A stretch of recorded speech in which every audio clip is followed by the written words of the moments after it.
Bəlkім sizlər keplərni ma'qul ust qo'rib yeysanglar shunda o'xshaydi. Amsa diqqatlangan videoda bo'lsin.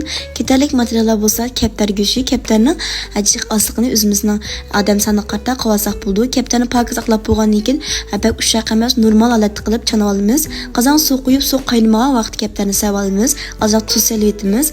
Qaynab ko'pik chiqqandan keyin suzib avasak bo'ldi. Suzib ap bo'lgan keplarni cho'qim suvoq suvda necha qitim chayqab etamiz. Ko'pkin suzib pokiz qilib olamiz. Endi ketarlik saylardan Sinjan samsaq sompiya chilab tayyor qilgan qizillarza. Ma qizlarning ochiqi yo'q lekin shundan mizdik.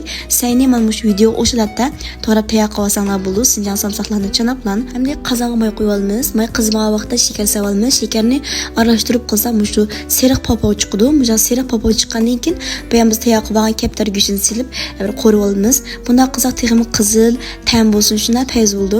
Qurg'oq qilib qo'rib olamiz. Hamda tuzini ozroq sevitimiz. Hamda qizillarni silib ishq o'rib hamda tez qo'ysa olamiz. Mening ishlayotgan tez qo'y bo'lsa cho'ng ustamning mushkamgan so'men tez qo'ysi. Cho'ng ustamning cho'liq qo'yib mana har qanday tomonni qo'qmay turib itib chiqara olasizlar. Undan ozroq sevasak tam o'zgich bek tayz bo'ldi. Ham qizartish uchun ozroq jon yo'q qo'yibdim. Ishkin o'rib laplan. Hamda biz bilan tayyor qilgan so'ngpiya samsaq sinjanlarni silib ishq o'rsak shunda bir mizlik biroq chiqdi.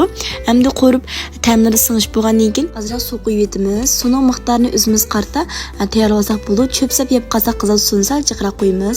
Yoki qurg'oq mevalar yeb qalsanglar ozroq sazanglar bo'ldi. Cho'qim tezlangan joy qiyinlar qizab pilinjiga altroq melab qo'yinglar. Kun mamsha sarxil bo'lgan mazmun yo'lab beratma.